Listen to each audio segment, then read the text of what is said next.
Team Vitality exploded onto the scene, starting the 2018 season with a 7-1 record. This young squad of rookies showed just how much potential they have. Good engage. And then they showed us what happens when their confidence is shattered. And the big question on my mind, will Yamato lead Vitality to their first playoffs since spring 2016?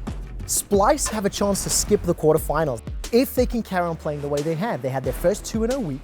I like the fact that they're playing around Odoamne. I like the fact that Xerxes is stepping up and stealing Barons. And I like the fact that these guys are now joining Kobe as carries.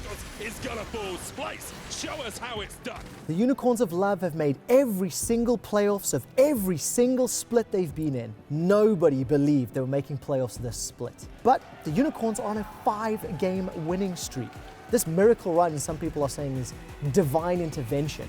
I say Unicorns chaotic magic. Big shutdown. How many can he get? Exile's got one. They're going to blow up two.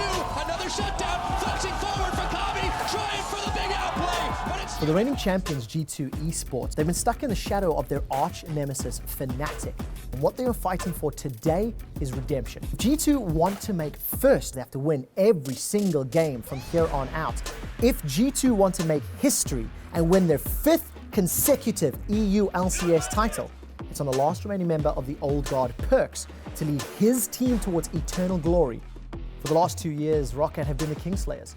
It's one thing to kill a king, but you have to prove you can rule a kingdom to stay on top. The player that might have the answer is Memento, and he's going to have to make some more epic game-saving plays, maybe around Baron, to make Rocket get into playoffs. This year has been a reset for Misfits. They shocked the planet by making it to quarterfinals of Worlds 2017, and coming into the new year, they had to make some roster swaps. A lot of eyes were on Senkux to be the missing puzzle piece that took Misfits to the title. Mickey X on those playmaking champions is a monster, and Hunt Summer is having the split of his life. It's about time to figure out who will make it to the 2018 ULCS Spring Playoffs. And for the first time in history, the 4th consecutive EU LCS title, G2 Esports. Misfits, the underdogs in this game. No one expected anything, but they picked hard.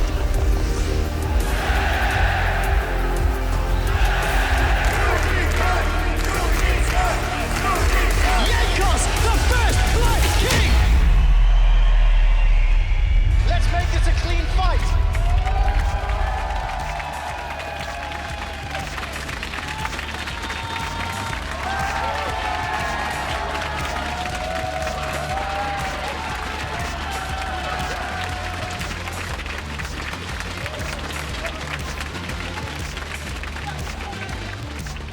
Welcome to Berlin, Germany for the penultimate week of the EU LCS Spring Split. Each team has 4 games left to secure their spot in the playoffs, and with everything still left to be decided, we're gearing up for some crucial matchups in the upcoming days. Now, I'm Daniel Drakos, here again with Martin Deficio. I'm happy to be joined by Bearded Shocks. I'm so happy that you continue to call me that. I think it worked last time. You guys have a lot of similarities, except for the beard. Okay, all right. I'm just gonna keep going on that one. Last week we got the first look at patch 8.4, and with it the rise of some very new champions. Now, Deficio, you picked out 4 of these. You talked about the ones that stood out the most to you. Why don't you run me through them? Sion's got to be the first one. Barely seen on 8.3. Then last week, picked in every single game. We're going to see even more of him because he's going to be in the mid lane now. Some people might even try and support. Like, Sion's going to get played everywhere, and he's going to be so hard to deal with in these games. Next one is also Skarner, of course. You're a little bit late.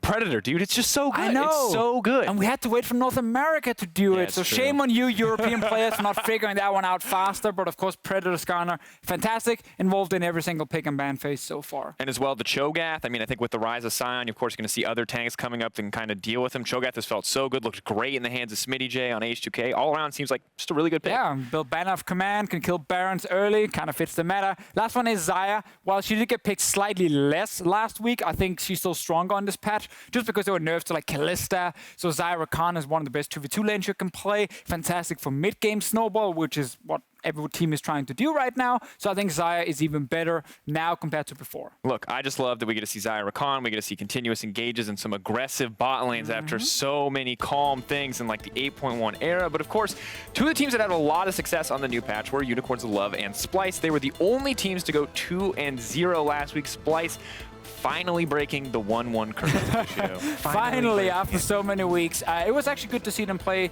more early game. Great snowball against G2. Almost perfect game them last week. So I'm hyped about Splyce. I think they can even get second place. We'll see if it actually happens. And they're fighting against a team like Vitality for that one, of course, because Vitality also ready to pick up a few more wins. Yeah, starting to come back at least a little bit, of course. Yeah. And at the top of the standings, I feel like we have to talk about it. It's Fnatic. Dude, they're one way away from locking playoffs. They're up there as always. We heard earlier from Trevor that, hey, they are pretty close to just keeping first as long as they keep going the way that they have been. And it seems like it's going to be difficult for anyone to stop Fnatic at this point. Their schedule is fairly easy as well. It's 100% on them if they do not get this first place, because they should be able to win the remaining games. Yeah, absolutely. And of course, as the week progresses, Medic will be checking in to give you the latest updates in the race for playoffs. So if you're confused at all about standings and who is not locked, you can look forward to those segments as they will be coming in throughout the day.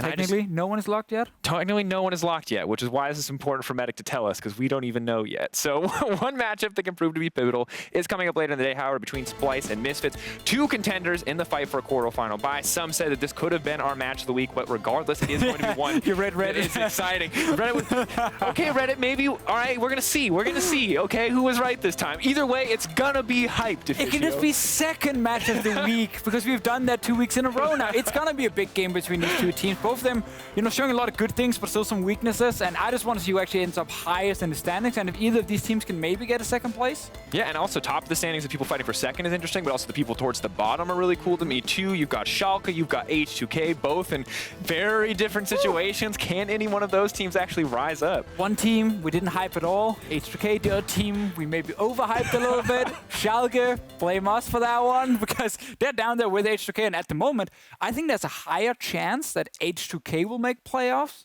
than Schalke. Ooh, that feels weird. I know. To say. It feels weird when you look at the rosters, man, but that's the paper perfect roster. It's also not the always schedule, man. Schalke got G2 and Fnatic left. All right, it's very true. But Martin, at the start of the week, I asked you to kind of pick out a couple players that you thought would be clutch in the pursuit of playoffs this week. So why don't you run me through them? Yeah, I'm going to only focus on junglers for this one specifically, and I want to start with Kold from the Unicorns of Love, because I'm on the Unicorns of Love hype train 100%, and it's because of him. He's the leader, he's the most valuable player on this team. It comes down to great early game where he's ganking and getting lanes ahead, and then he has this ability as well through really good shot calling to kind of guide Unicorns of Love through the mid game. So I think this is the most consistent Unicorns of Love we've seen, and I think a lot of players deserve credit, but let's be real. Kold gets the most credit for this one because he's such a good shot caller for this team. And they started at the bottom, and now they're almost in playoffs. So I think that journey is amazing, and I give him so much credit for that one specifically. I want to move on, though, to the next one. This is what I call a podcast superstar. It's, of course, Jankos. He was on the EU4 podcast talking about some of his very hands-on approaches to how he builds team synergy. But enough about that one. What's important here is that G2 Esports just looked better than last week, because it was bad. They only played for late game. I don't want to see that from the reigning champions. They're fighting for first place, and they have to keep up because they already lost to Splyce and they're slightly behind Fnatic now. I just want to see aggressive junglers from Jankos. I think the meta is moving that direction. We're going to get more Olaf. I want to see him shine and become a carry for G2 Esports so they can actually continue to challenge for first place, which is where G2 Esports, of course, belong. Now, enough about two mortals. I want to talk about God Gilius himself, because this man is so important for Vitality's success, and I always talk about him. He's always on my list because his early game is crucial for how this team plays. Jiizuké doesn't get ahead in his lane without Gilius around him. These early ganks, they need to work for him, and they need to work for Vitality, because we have seen later on in the game, they kind of also have to rely a little bit too much on Gilius when it comes to 50-50 smites, which has, not really gone Vitality's way. But it's really because they refuse to stop the enemy jungler from getting into the Baron pit. Just get him out of there, let Gilius get his smite off, and then he will do fine, because Drakos love or hate Gilius. He is one of the most important players in the UOLCS. I mean, he absolutely is, and I just love that anytime we talk about him, we always have to make sure, guys, we know the Smite thing happened. It happened. It happened. We're acknowledging it. We think he's still good, but also that's a bad thing. That's the thing, right? It's awkward if you don't mention it because you just can't ignore it, but I also really want to say it is on Vitality as a team. Because if you keep letting your enemy jungler get in there for the 50-50 smite, you're of course going to end up losing more Barons. And of course, Gilius and Vitality do have a chance to get some redemption, show that they can play a little bit more around those objectives as they do want to continue the hunt for a quarterfinals bye against the Unicorns of Love. So we talk a lot about Gilius. You talk about some of this being on the team, but how do they actually bounce back? I think that loss last week, I don't think they need to bounce back too much from it. They had a great early game. Again, now they've kind of figured out, okay, camp mid lane as often as possible, and they figured out that they can actually use Minitroupax a little bit more, not as a carry, but more like counter pick with a utility pick like Ashe. And I think someone like Minitroupax needs to step up if Vitality wants to try and get a top 2 finish in the regular season, because they can't just rely on Jiizuké getting hit. They need Minitroupax as well. And honestly, I just love seeing any Vitality member with another tool for engage. So I don't care if it's Ashe or a hyper carry. Show me some playmaking. You give him an arrow, he makes stuff happen. And it's exciting to see. When you look at Vitality as an organization, Deficio, these guys haven't made playoffs since their first split in 2016. Securing a spot here, potentially being a runner for Copenhagen automatically by getting that semifinals lock, that's huge. Yeah, this is the best chance ever, because back in 2017 spring when they made playoffs, they got 3-0 in the quarterfinal, and that was it. They were done. I think this lineup can actually do more, and I love the fact it's by picking up these rookies from the Giants lineup, putting Gilius with him and saying, you're going to be the leader on this team. And that might be exactly what Vitality need to actually get a top 4 finish in playoffs. All right, well, Vitality face a tough challenge tonight against the stampeding Unicorns of Love on a serendipitous 5-game winning streak. Now, for a closer look at their playoffs run, here's Aaron Medic Chamberlain. The Unicorns of Love. From 1-8 to 6-8, a 5-game winning spree. And now the question on everyone's lips is, can they do the unthinkable? Can they turn this split around and make it to playoffs? No, I don't think they can. But imagine if they did. Imagine if WhiteKnight and Kold, if Exileh and Samux, Totoro and Sheepy somehow rekindled this split after they were discarded by everyone else. Imagine if they made it back to finals like Unicorns have done so many times before. Now, I'm not saying it will be easy, because in their way stand these titans, Perks and Caps, Hansama, and the god himself, Gilius. Every one of them have taken their teams to the top of the EU LCS. I'm not saying it will be easy, but imagine if they do it. Imagine if they win. Imagine if the Unicorns get to playoffs. Because if they do, they're the best team in the European LCS.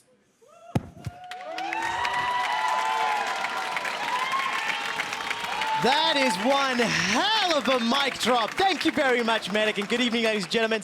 I'm Trevor Quickshot Henry, joined at the desk by Andrew Vedius Day, and that's a pretty hype way to intro the Unicorns. Yes, it certainly is. Making the claim that they are the best team in the EU LCS. I'm sure Vitality are looking to try and silence that comment. If they run the table, Vitality, Fnatic, G2, and Misfits, those are the teams Unicorns have to beat. It starts with Vitality today, and they start on the blue side. Take a look at the roster that is currently on that 5-game winning streak. We are playing on patch 8.4, and we've seen Exileh and Samux stepping up to join Kold in recent weeks, and that's why they're on that winning streak. Yeah, I love watching the Unicorns of Love right now. The one thing you can guarantee is we're going to get a bloodbath today. Yeah, you definitely can. Their opponents standing in their way, maybe trying to stop that miracle run, is Vitality. Now, of course, this is a squad that's struggling. They are 1 win and 5 losses over their last 6 games.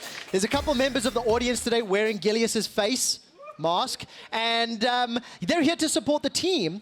But I want to see whether or not Gilius will be able to stop Kold, whether or not he'll be able to stop Exileh. Exileh is making fewer mistakes in the early game. He had support from his jungler, and with Exileh cleaning up his game and becoming a threat, the Unicorns started their winning streak. Yeah, and it's interesting that you make that comment, Quickshot, because Last week, we saw Kold take a slightly different approach to the early game. We didn't see him trying to babysit his middle laner. We said, you know what, you're a big boy now, you got to fend for yourself, and instead, he invested into the other laners. We saw him putting resources into Samux. We saw him trying to get WhiteKnight into a favorable position. It paid off. They had a convincing win up against Schalke. They had a bit of a back and forth against Jiizuké, but a strong early lead, and it is Kold who we are looking at to be the pivotal playmaker for this Unicorns of Love roster. Kold versus Gilius, Unicorns versus Vitality. Shot at the playoffs is hanging in the balance. Now for Unicorns, if they lose one game, it's not game over, but obviously they want to win out to make it into the top 6. Reminder, patch 8.4, we are not playing in the same patch that you guys are playing on live. So let's take a look at the bans. Camille, Caitlyn, Galio, Ryze, Xayah, Tristana, Azir is open, and something that Exileh has played a lot and shown proficiency with in recent weeks. Very true, but we've seen a rise in priority for AD carries in particular. Now, what is on my eyes is how much value both these teams will put on something like the Ezreal, just because we've seen it in terms of AD priority kind of fall underneath champions like the Xayah, the Trist, and the Caitlyn. Even though many European teams really struggle to take advantage of his mid-game spike. I would imagine Vitality answer with a fairly safe Varus and look to lock themselves in a pretty strong top side of the map. Okay, so let's see where they go in that time. Sion locked in, that flex pick. I'm only going to say flex pick because we've seen it mid so much this week in the LCK. We have. And we all know how pro players and teams like to look to the LCK for inspiration, Vedius. It's very true. If you were to look at Jiizuké and Vitality, would you think Sion is a Jiizuké champion? I would not. Okay. I would actually think that this is much more of a Cabo champion, largely because he is a player, is a playmaker. He likes to get his own lane leads. And I feel like Sion is a champion that enables him to do that while still providing that front line and tankiness for his team. So I think it fits his style. We saw him play it last week. And I feel like for Vitality, they're looking to round things out with something like the Varus. For Unicorns, I would not mind them locking in something like a Sejuani right now. But with the jungle pool still very open, they're instead going to make sure they can guarantee WhiteKnight a safe top lane answer. It's those top lane picks again. Sion appeared in 100% of our games last week. Cho'Gath in 7 out of 10 games. Just that like gigantic spike in play because of the patch, because of the meta and how it goes. And the Sejuani that you talked about is now stolen away. Gilius locks that in. So Kold is going to have to look another direction. His most played champion this split is Jarvan. It's still up and available. Zac is still there as well if they want to go that route. And I feel like those will be the two primary bans, forcing Kold onto something he's probably not as comfortable on. Skarner, obviously, we have to remember, still a very prevalent pick, which means that he's likely going to be able to get his Jarvan or his Zac, which he will be fine with.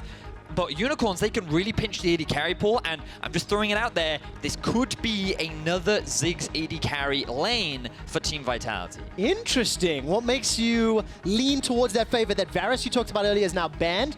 Unicorns have one last option to remove from the pool. Largely because of the very limited AD pool that they have left. They could go for the Ashe once more, unless Unicorns of Love look to ban it away. But you kind of look at what is left, and you sit there and think, Vitality are going to really struggle. So if you kind of want to mitigate the mid-game spike, why not just permanently push that Ez under tower and go for something hard and early, which is what Vitality are known for. All right, if they go with that Ziggs, how does Vitality and Jiizuké round out their team composition? What mid lane pick would you like to see complement it? Ooh, that's an excellent question, because I'm looking at... Ooh. I'm thinking about some of the mid laners that are available. Something like a Talia could be fairly safe. What? Okay, they're going to pivot. Whoa, whoa, whoa, whoa, whoa. Jinx locked in. Now, it's not the first time that we have seen Jinx this split, but it will be the first time that Minitroupax is playing it. Okay. And that's a surprise to me. So, Jinx did have a couple of changes not too long ago. Some pros were dabbling in the idea of her return, but one of her biggest weaknesses is her laning phase, largely because she's so auto-attack based. She doesn't put out a huge amount of trading power, but against a champion like an Ezreal, it can be seen to have a bit of power and can get through what is typically a rough laning phase. Yeah, no surprises to see the Jarvan for Kold, his most played champion. This will be his 5th game on stage, and I will have you know he is undefeated this split on the champion with a scoreline of 6 kills, 9 deaths, and a whopping 52 assists across 4 games. Braum closes out the team composition for UOL. I'm seeing a fairly well-rounded comp, fairly, you know, like growth of power spike. Ezreal will get you through the mid game. Cho and Azir will get you through the late game. I quite like this composition. Oh, yes! Whoa. Now this is a Jiizuké champion. Ekko in the middle lane. We've seen this from Faker over in the LCK. He's brought it out into champions like the Azir. I love this champion. We can talk more about the intricacies of the matchup once we get into game, but what you're looking at is a roaming assassin in the middle lane. The playmaking potential, the split pushing power that Jiizuké does have is very much the playstyle that Vitality would love to take advantage of. And you know what? For a team that is 1-5 in their last 6 games, that has to prove to everybody watching they belong with the big dogs. They belong at the top of the table. Vitality have to return to that form from the beginning of the split, from the beginning of the year. And maybe this is how they do it. Jinx, AD carry, and Ekko in the mid lane, going up against what feels like a very meta, very 8.4 team composition from Unicorns of Love. Yeah, because you look at the Baron taking power and it's all in the UOL playhouse. They have the Cho'Gath, they have the Azir, both exceptionally fast, and that extra smite that you have in the top lane. If they're able to set up around this objective, Vitality are going to be scared. But Vitality, they have an effective 1-3-1. Ekko will not really be matched in the side lane by any of the champions drafted by the Unicorns of Love. So even if this gets to late game, Vitality do have options and answers to answer this UOL comp. Oh man, super exciting setup. We're starting week 8 of the EU LCS, and there are still playoff spots for grabs for teams as low as 9th and 10th on the standings. Unicorns find themselves as one of those teams. The Love Hurts crew are here, as they are every week, cheering on this late split resurgence.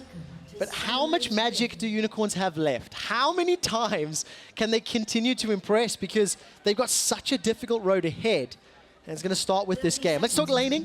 Vedius, obviously Ekko into Azir. Ekko's going to scale up into this matchup. Needs some levels and items, right? So you say that, but not really. Ooh. Because Ekko can actually afford to be extremely aggressive early on.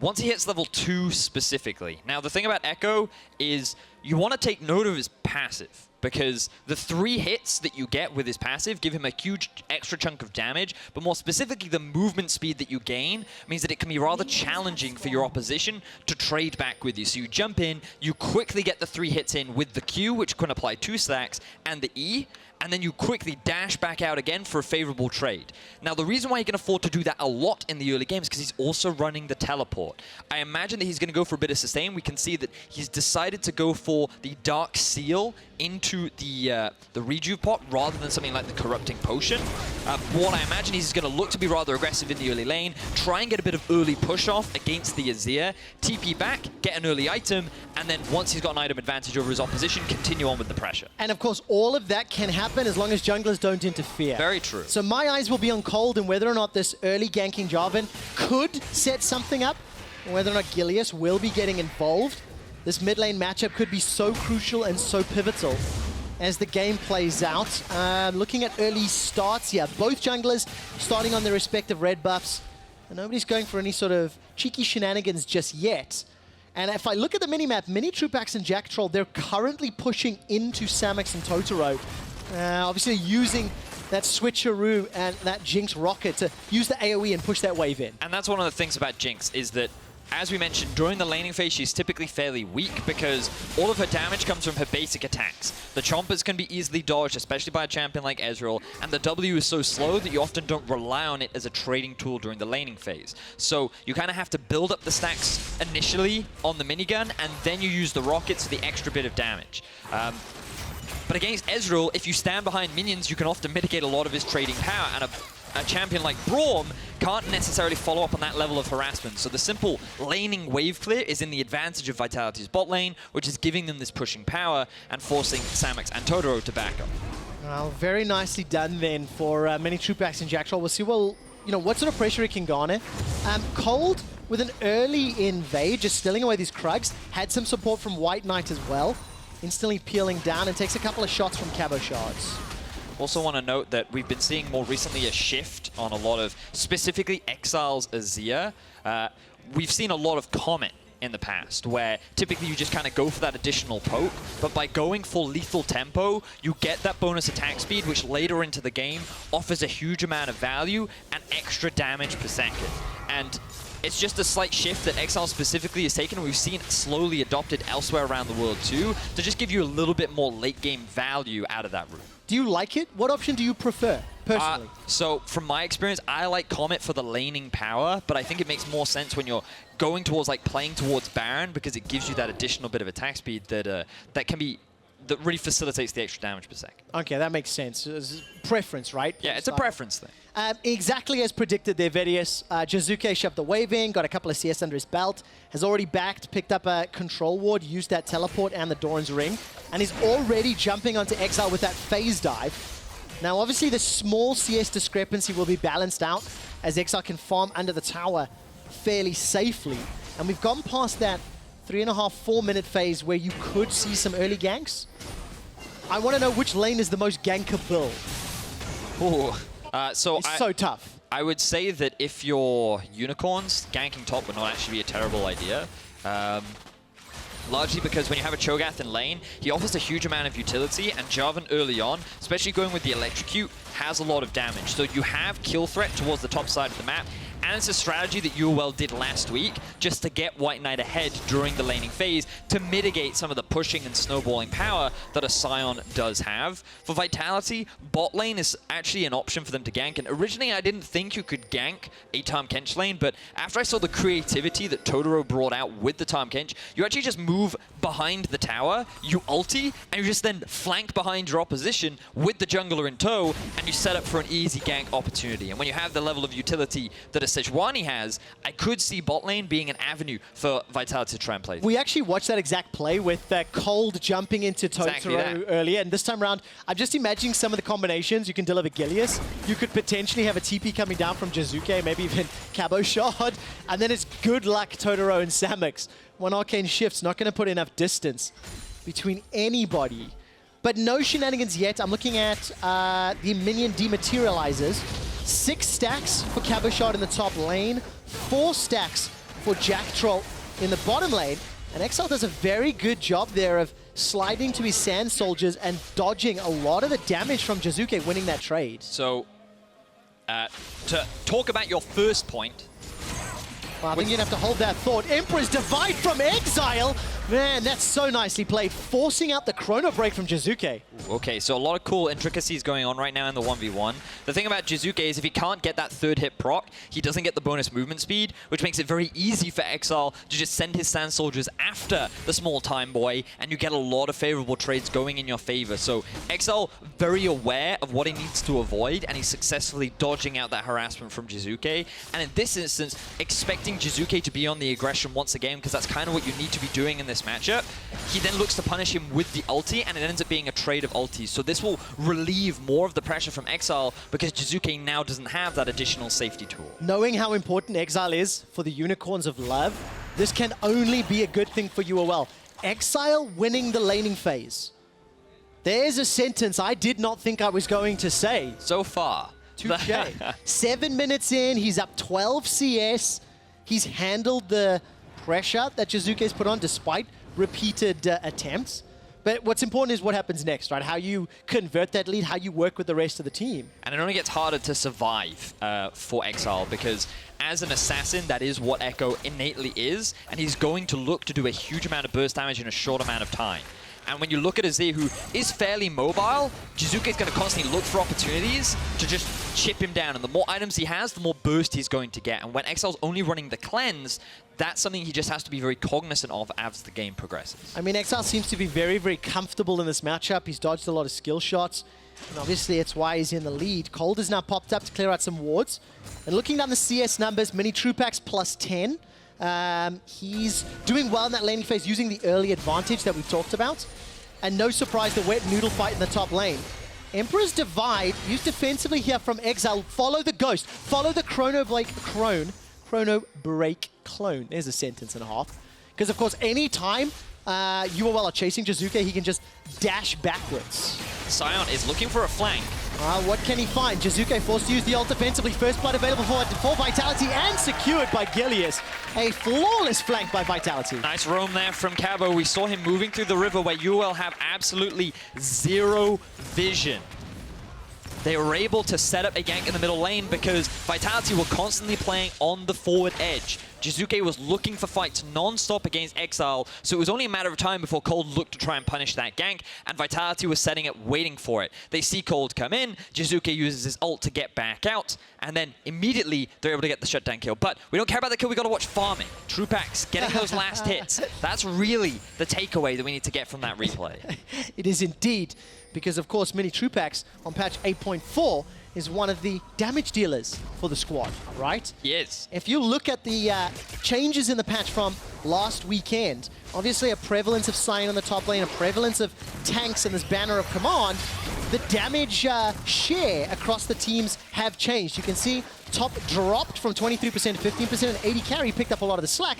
That's what Minitroupax and Samux will have to do this game if the trend stays true. And for me, why this is so interesting is because Vitality as a team have often so relied on their mid to deal a lot of the damage, and Troupax has just kind of been there. He's not been one of the main carries for Vitality for a lot of the split, and Cabo has also primarily played a lot of carries rather than tanks. So now his shift has to change. His focus on how to play the meta has to pivot, and that concerns me for Vitality. Whereas you look at UOL, Samux has been one of the biggest carries for this roster for the last few weeks, and is why they've been able to get so many of their kills. And WhiteKnight, he's more than happy to play the role of a tank. And of course, Samux last year had some phenomenal performances, one of the main carries for the squad. Another great Emperor's Divide from Exileh. Parallel Convergence will time out. Another trade of ultimates. Jiizuké forced to back away with Chrono Break. While that is going on, a Dragon setup is being attempted.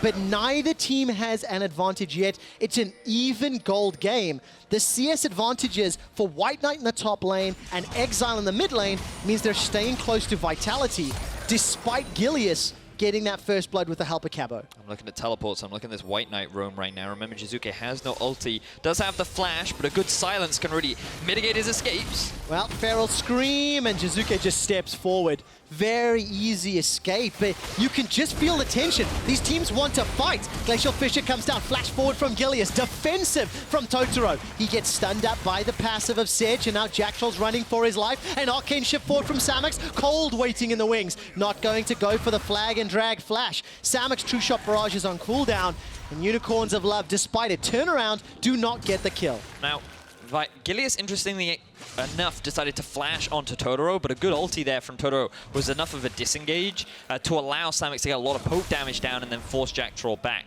With no pressure from the bot lane of Vitality, Unicorns had an opportunity to go for the Drake, especially with Jiizuké just backing now, but instead they didn't want to take the risk. They recognized their comp isn't the strongest at this point in the game, and for now they're more than happy to just keep scaling up until they hit that Ezreal power spike, until Exileh completes that Nash's Tooth, and they as a team are more prepared to fight. Let's turn our attention to Kold a little bit. We spent a lot of our pregame talking about him, a lot of our pregame talking about how he helped Exileh for a little while. Last week he ganked top and bottom. This game, he's not really ganked a lot. He's shown up mid a few times, right? But 12 minutes in, this Jarvan not making an impact yet. Yeah, we realized that, or we recognized rather that, oh, good ulti. Another great play from Exileh, another Chrono Break. This just feels like a rock, paper, scissors thing. Yes, it very much is. And you just keep seeing the trade. But of course, because Kold was top lane, Super Mega Death Rocket! Not going to kill Exileh. Good aim there, though, from Minitroupax. Almost gets the kill. Will definitely force him back. You can even see Jiizuké running through the jungle, seeing if he can find himself a bit of a pick. But to go back to your question, the reason why we haven't seen much pressure from Kold during the laning phase is because he doesn't need to gank. He just needs to mitigate the pressure from Vitality. Ekko, Jinx, Sion, all laners that love to try and get early leads and advantages. And Kold's responsibility is, okay, I've got to mitigate these advantages as much as possible. WhiteKnight's doing pretty well up in the top lane in the 1v1. Exileh is holding his own. He even had a CS advantage, which is now, unfortunately for him, dropped a little bit. And Samux is not too far behind. So for Kold, his early game is going the way he wants, perhaps aside from the fact that he died. Yes, and it hasn't really mattered though, right? Gold is still even, CS is still even. We are going into a mid-game with two very exciting compositions, And Unicorns are not afraid to pick fights. No. When we were preparing for this week's match, Vedius, we were sharing some notes and looking back and forth, and I distinctly remember you saying something like, Unicorns, they got some cojones on them. They are willing to pick some brave fights. They are. And what fascinated me was last week, no one had any ultimates at all. A fight had just happened. Both teams returned to the Dragon area, or at least Schalke were like pushing up a wave, and then UOL were like, meh, we don't need ultimates, we're just going to fight anyway. And they just engage. And you're like, why are you doing this? This doesn't make any sense. There's no teleports. And they still make it happen, and they still win the fight. And it's just, they're not afraid that if they see an opportunity where they think they can win, they will just take it anyway. And it's that mindset of, it doesn't matter if it's a 50-50 or a 60-40, we think we can pull it off, we think that if we execute well, it'll work out, and they go for it. And that is so different from some of the other teams, like when you think about Schalke, or you think about even G2, if they don't have the perfect play, they won't do it. That's why you're guaranteed an exciting game when you watch the Unicorns of Love. And we need to see what this mid-game will look like. Because now Jiizuké's in a little bit of trouble. He's going to phase dive away from the Emperor's Divide. Totoro's joined the fight. Jactroll cancels the Abyssal Voyage as Gilius jumps in from the side. Now everybody's coming to the party. Unicorns taste their first kill, but will be unable to secure it. Totoro gets killed from the area damage. Now Unicorns in full retreat. WhiteKnight flashes over the wall as Cabochard chases down Kold. Minitroupax is excited, and Jactroll licks him to death. 2 more for Vitality. Vitality find a successful fight, and now they're looking for a tower as well. This is the early game that Vitality wanted and their fans were expecting. Unicorns struggling under the pressure. They are cracking at 15 minutes to fall 2,000 gold behind. Because of a couple of kills in Tower First Blood, and it all started from this invade. Now, Exileh has no mana, but the collapse is first from the Unicorns. The fact that the Tahm Kench ulti gets cancelled, you actually think this is a great fight for the Unicorns of Love. The issue arises when Jiizuké gets out, Minitroupax comes in, and again, Exileh still no mana. The Braum is the first to drop, and Samux cannot contribute to the fight whatsoever. So Vitality were in the better position to get the favorable fight. They're able to secure the kills, and now they've gained so much more control over the map after they've taken down that tier 1 in the mid. Man, is this where the magic runs out? Is this where the miracle run falls short? Because we were talking about Unicorns and whether or not they can make playoffs. The hype video, Unicorns have made every playoffs of every split they've been in. Sheepy, we talked to him a little bit in the week, and Vedius, you got some quotes from him talking about the mindset and the pressure the squad has to play under. And right now they have to contend with this rookie squad, you know, this former Giants roster, Vitality that came onto the scene, surprised everybody, and now they're in the lead. And it's even more difficult for Unicorns from here on out with this deficit they find. Now, they're not concerned that much because you're looking at this Ezreal and you're like, okay, he's going to hit Treant Force fairly soon. That's a pretty strong point in the game for the AD carry. Azir, yet to complete the Nash's Tooth, but almost there. So it's not like that they don't have the opportunity to scale and rely on that aspect. And remember, we talked about Baron being a big point of contention for them with the Cho'Gath and the Azir as well. It's something that they can still look to play through even though they're at a deficit. Of course they can, because it's against Vitality. And it's Vitality's Baron. There's always hope against Vitality. If Baron is an objective, that has to unlock the game. One tiny little update. The last time Unicorns were this far behind at 15 minutes was in their very last loss 6 games ago. So significantly better early games from there on out. Vitality after First Blood, First Tower Blood, First Dragon. They get Rift Herald as well. So far, they are shutting Unicorns out as we get closer to 20 minutes. So now Gilius looking for a gank. He's been involved in one fight. Will he go for the tower or go for the kill? Nope, he's like, that dude's got a banner of command. We can't fight that. Oh, but we can with a bit of help. They're gonna try. Jactroll has come in, 4-man party in the bottom lane.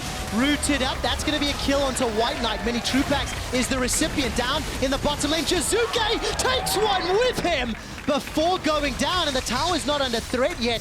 So advantage Vitality for now. Best case scenario there for Vitality. They get themselves a kill, they get themselves a tower, and the lone man mid laner, Jiizuké, the rookie, is able to hold off 1 versus 4, gets himself a kill, and prevents Unicorns from securing themselves a tower.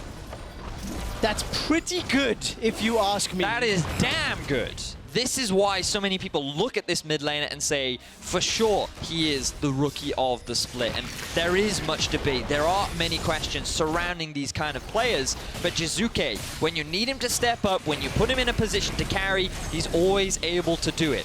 Now, he uses the W to get himself a shield, where he even is able to stun a few people. He buys enough time to delay the ulti as much as possible, and then he uses that with the bonus damage by going AP to secure at least one kill. Look at the happiness on his face. Oh man, that is so cool. Jiizuké back in form. Had a couple of struggling games. Very important to note that the second dragon's being secured. It's an Infernal. For the Ekko and Jinx, that's going to be exceptionally good. Gilius smites that one away. And we've got ourselves a bit of a spicy game on our hands because the next one's an Infernal as well. Oof. Which is a great Actually, I think it's a Cloud. Was it Cloud? Oh, there we go. Right, so I jumped the gun a little bit. So we will be fanning the flames if Vitality can secure it, but UOL will look to try and deny that because remember, we are on 8.4.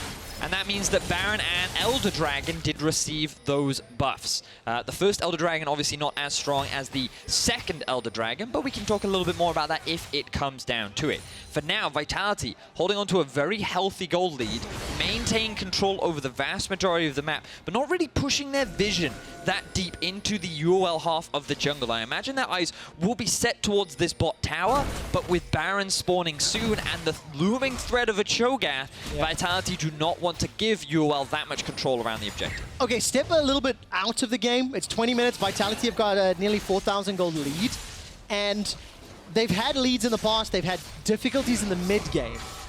What do you want to see from Vitality? You talked about the bottom tower, you talked about the Baron, but specifically from a coordination, from a communication point, where we've seen some of those mistakes, where we've seen it come apart at the seams. You know, like the loss to Fnatic last week is a good example of that. What do they need to fix from last week to this week, or even, you know, So, in order to explain this, I need to go back a little bit and talk about why they lost to Fnatic.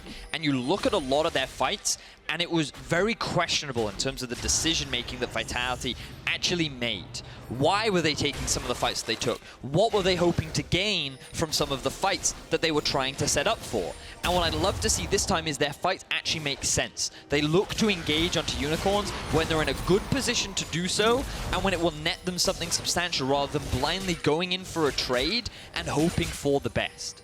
Okay, that makes a lot of sense. And we'll need a few more minutes before we can evaluate that decision, and I will be asking you to throw your input on there.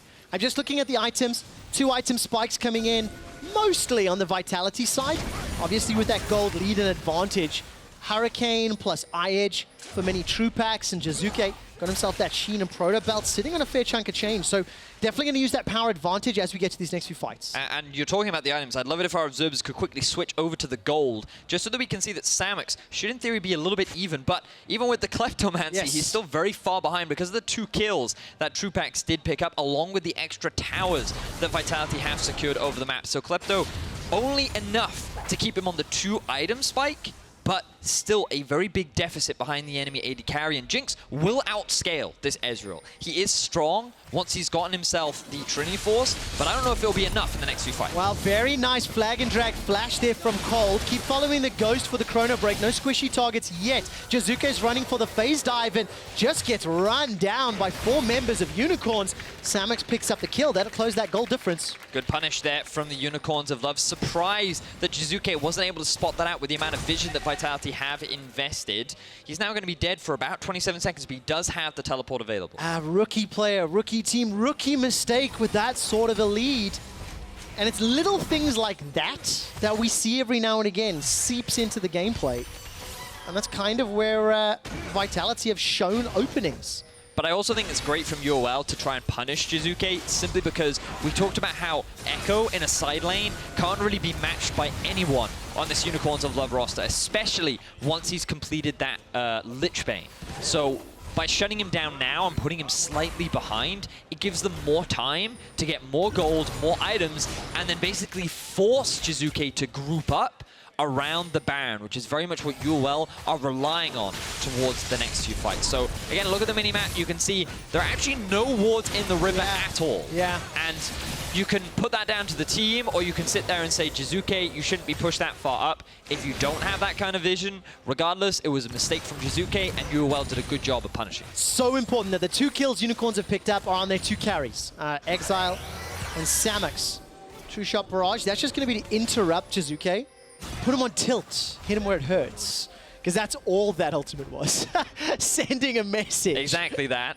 But Unicorns, they still want to, you know, stall this game out. Liandry's Torment was just picked up for Exileh, as Totoro was threatened by Gilius, but really nothing to happen. And by the way, while that Liandry's was picked up, Lichbane completed for Jiizuké, Gilius completes his Warmogs. Is there an item spike that either team could pick up where you say, okay, now we're good to fight? Or is this really just about these objectives and vision before anything else? When Troupax finishes his next item, which I would imagine... Ooh, and Jiizuké actually looking for a fight now. While Jiizuké gets caught by the Emperor's Divide, the rock, paper, scissors is countered by Chrono Break. And it just looks like the landing phase with a few extra guys waving for support.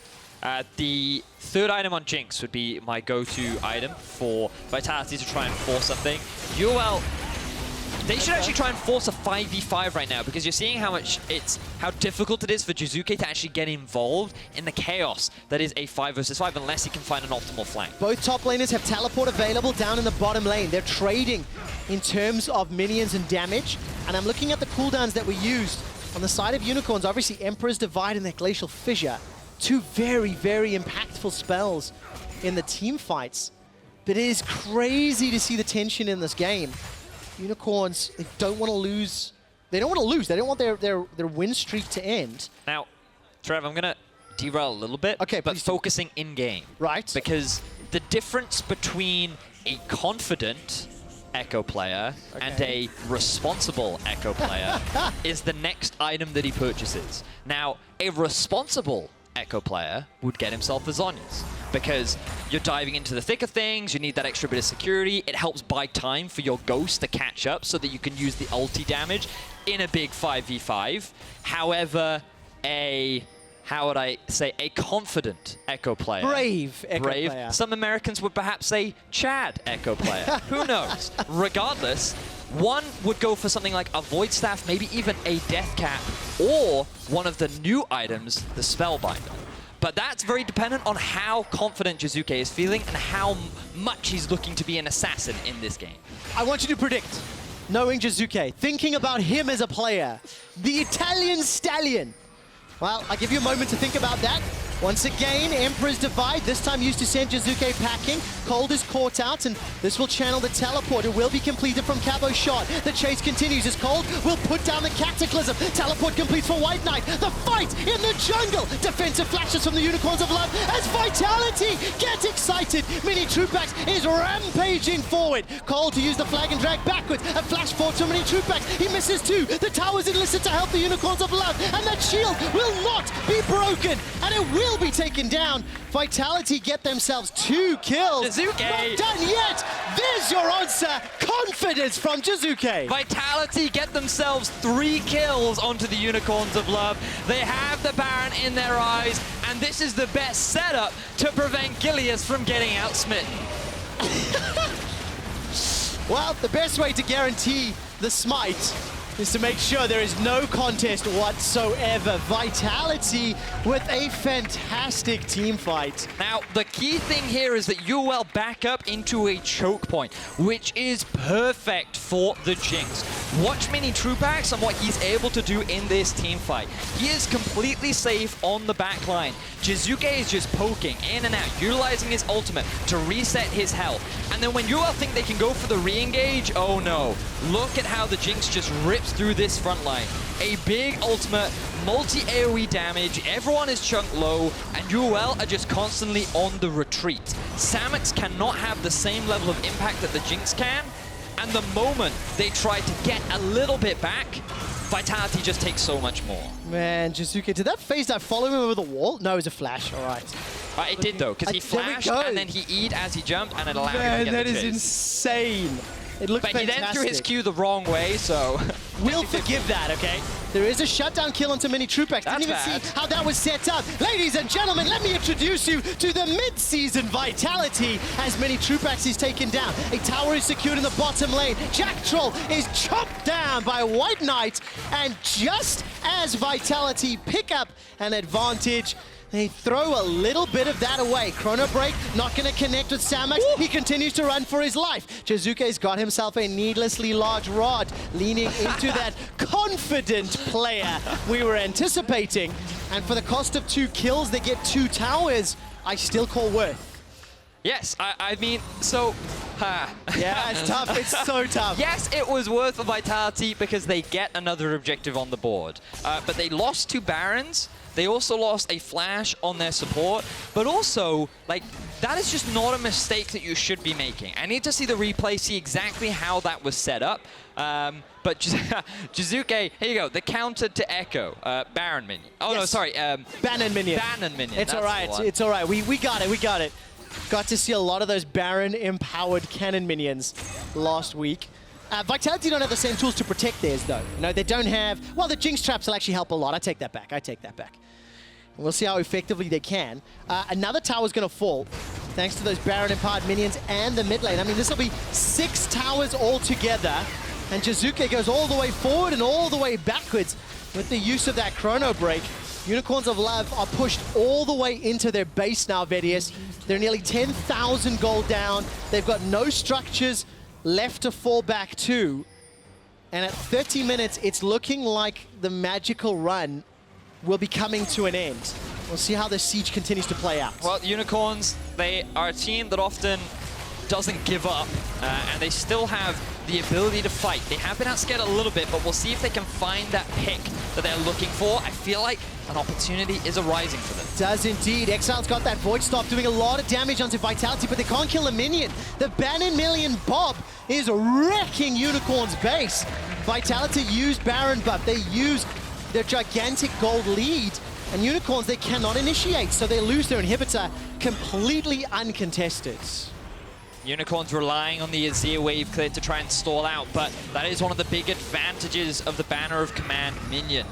It really does mitigate the stalling power that Azir has shown so many times throughout the regular season, and Vitality secure themselves that first inhib. Vitality looking very confident, utilizing their early lead very effectively, it feels. It's really interesting. The first 15 minutes of the game was fairly slow build-up, and the last 15 has been really quite intense. And I actually have the standings of the EU LCS that I'd like to remind everybody of how close the league has been this spring split. There's the numbers on your screen. Team Vitality, 8 wins and 6 losses, tied for 3rd. Then tied for 6th, currently tied for a playoff spot as the Unicorns of Love. They're going to have to do something very magical to pull this game back, and even more magical if we swap to their strength of schedule. Their next 3 opponents, Fnatic, G2, Misfits. Oof!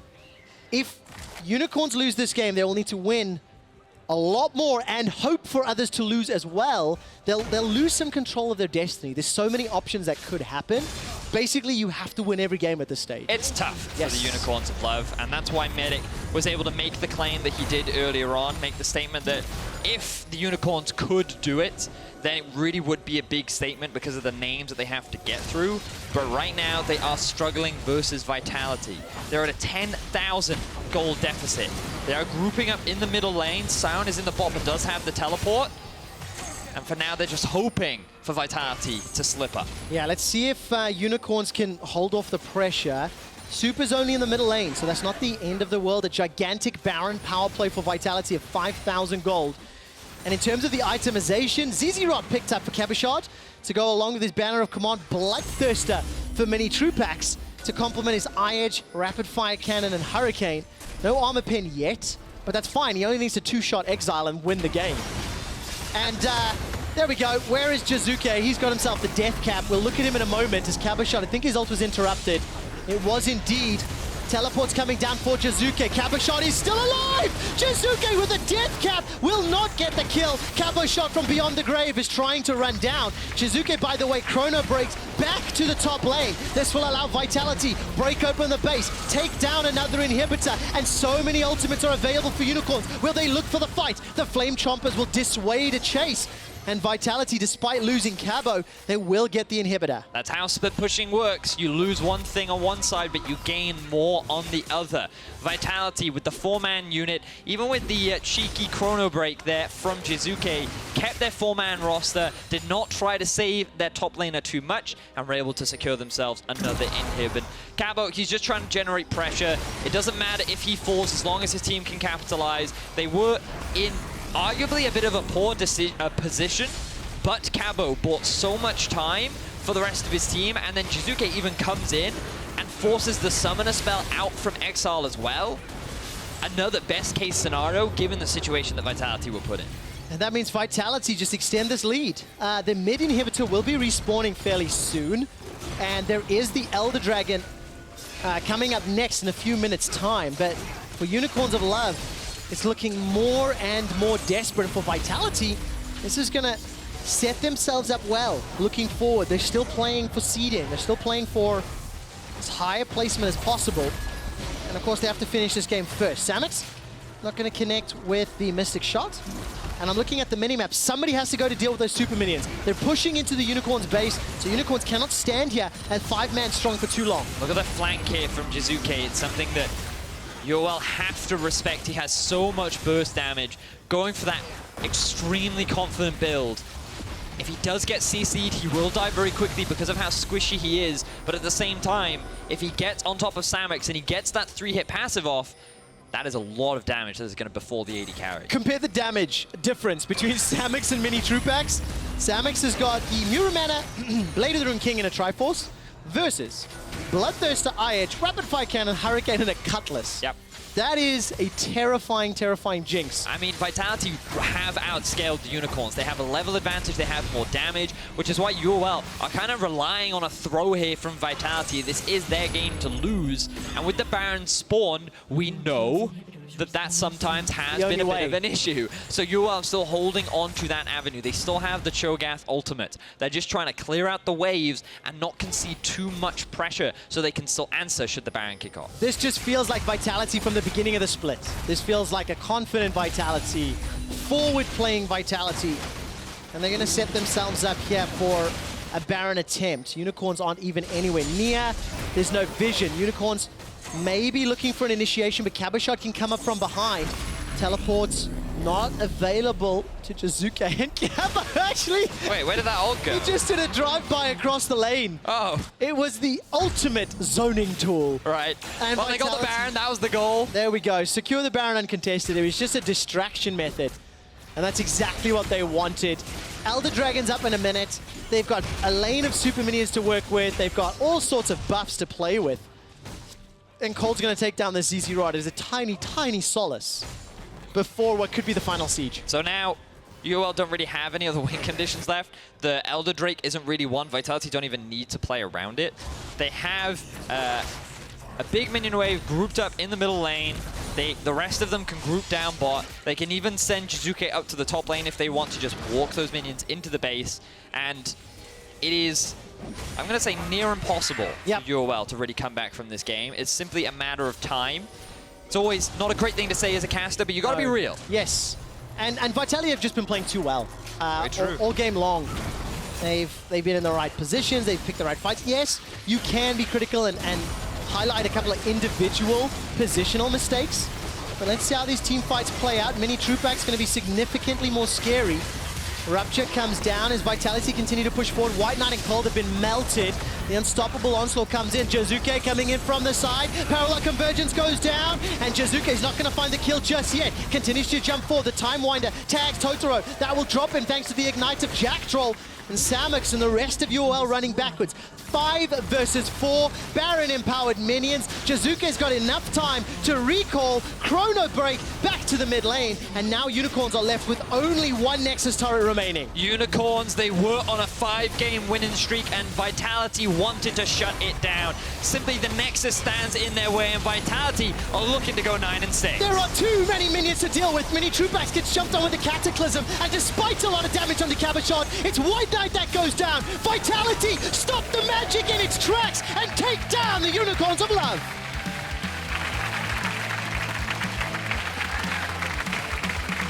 Vitality certainly returning to form. Drafted themselves strong laners, mid, top, and bot. Gilius, not the most active of junglers, but his presence was known.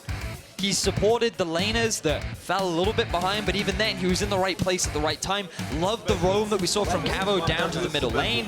And the moment they saw these small opportunities to force plays, they were able to execute upon them properly. They didn't take dumb team fights. They didn't take risky barons. And overall, Vitality had a great game. The last 6 games, 1 win and 5 losses. They are now 2 wins and 5 losses, and may be the ones that break the hearts of the Unicorns of Love. Because, of course, stopping that 5-game win streak, stopping that claw back into playoffs, this just makes it so much more difficult. And if you look at Vitality's strength of schedule, they have Roccat, Splice, and then G2. So, middle of the table, people around them, people who are going to be competing for seeding. For Vitality, let's see if they can find some consistency in that good play. But it's, for Vitality, a great thing for them to find this win now, because losing to someone so far below you in the standings can really hurt. Yep. But also, based on the history of the European LCS, getting that 9 wins often secures you that playoff spot. So right now, while they have not locked it in, they're looking more likely. They're looking good, based on past results of exactly. the LCS. I mean, total number of wins now at 9 to the 6 losses. For you guys at home, it's time to jump onto Twitter and vote for who you think is the player of the game. Minitroupax, Gilius, or Jiizuké. Those are the 3 options that our analysts have selected. Remember, you have to log on to Twitter /LOL Esports, click on the vote, and of course, we will announce that just a little bit later. It's quite difficult because this was a fairly clean team game. But people are just going to vote for Jiizuké because he bought Deathcap 3rd instead of Azonya's. Well, the mid laners, well, I'm an AD carry, and I think Minitroupax deserves it because I like the Jinx. So you guys at home vote and don't take either of our advice. After the break, we will talk to Minitroupax before Drakos and Deficio take a look at the fall of Schalke 04, the star-filled roster's chances, and what they are of making playoffs. Do not go anywhere. And Jiizuké forced to use the ult defensively. First blood available for Vitality and secured by Gilius. Of course, taste their first kill, but will be unable to secure it. Totoro gets killed from the area damage. Now Unicorns in full retreat. WhiteKnight flashes over the wall as Cabochard chases down Kold. Minitroupax is excited in 4-man party in the bottom lane. Rooted up. That's going to be a kill onto WhiteKnight. Oh! Towers enlisted to help the Unicorns of Love, and that shield will not be broken, and it will be taken down. Vitality get themselves 2 kills. Jiizuké! Not done yet! Too many minions to deal with. Minitroupax gets jumped on with the Cataclysm, and despite a lot of damage on the Cabochard, it's WhiteKnight that goes down. Vitality stop the magic in its tracks and take down the Unicorns of Love.